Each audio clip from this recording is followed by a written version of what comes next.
In a quiet Filipino community where the mornings begin with roosters crowing and the smell of rice steaming on charcoal fires, no one imagined that something extraordinary was unfolding. Life moved slowly here. Children played barefoot on dusty roads, parents worked long hours, and dreams were often practical, shaped by survival rather than ambition. Among these children was one boy, unremarkable at first glance, living an ordinary life in an ordinary home. He woke up early each day, helped with small chores, and walked to school carrying notebooks that had been used by older siblings. His classroom was crowded, the walls faded, and the electric fan barely worked. Yet something about him stood out, not loudly, not dramatically, but quietly. He listened differently. He questioned differently. While others memorized lessons, he tried to understand them.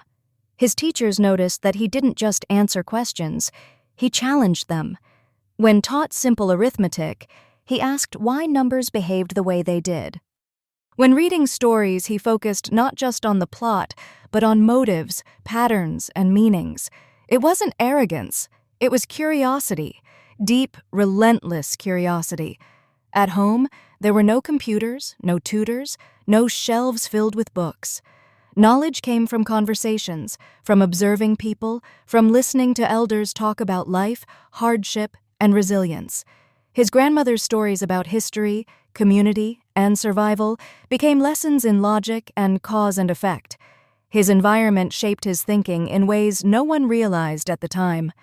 One day, a visiting education researcher working with a local university came to observe classrooms in rural areas of the Philippines. The goal was simple: understand learning conditions. But during a routine observation, the researcher noticed this child. The way he solved problems was unusual.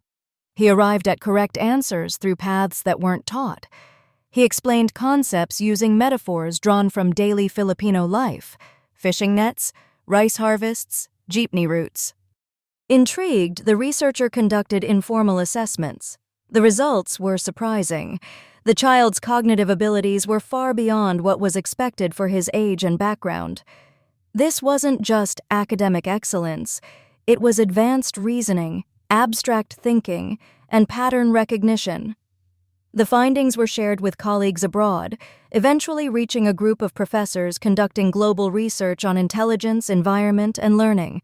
Among them were researchers connected to institutions like Harvard, who were deeply interested in understanding how intelligence develops outside traditional Western frameworks. What caught their attention wasn't just the child's high IQ scores, it was how he thought. His intelligence didn't fit neatly into existing models. He hadn't been trained to think this way. He hadn't been optimized by elite systems. Yet his mind operated with remarkable efficiency and depth. Arrangements were made for further assessments, conducted ethically and with parental consent. Tests were adapted to ensure cultural fairness. The results were consistent. The child demonstrated exceptional cognitive flexibility, problem-solving ability, and emotional awareness, traits rarely found together at such levels. But the real discovery came later.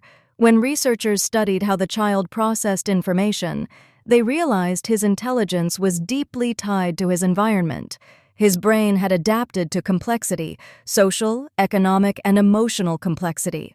Growing up in a community where survival required observation, cooperation, and adaptation had trained his mind in ways formal education often overlooked.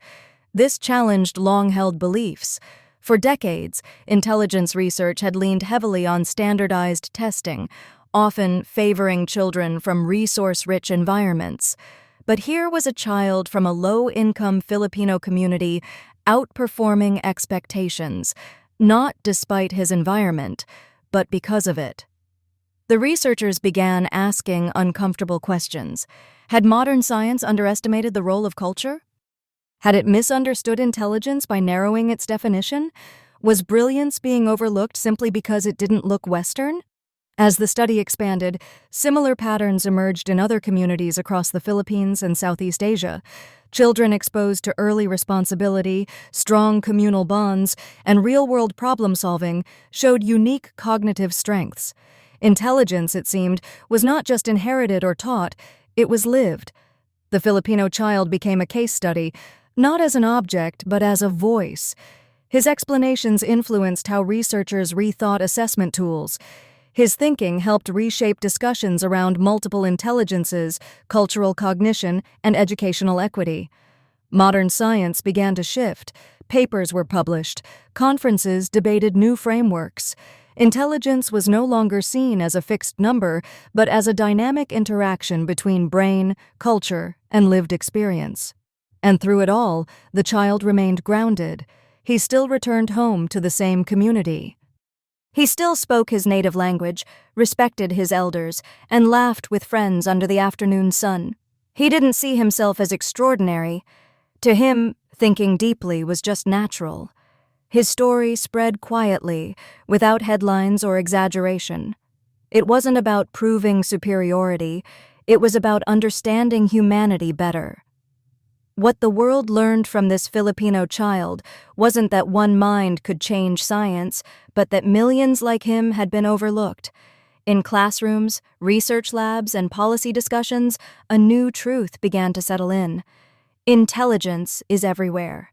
Genius wears many faces, and sometimes the minds that change the world are born far from the spotlight, in places where curiosity grows alongside resilience.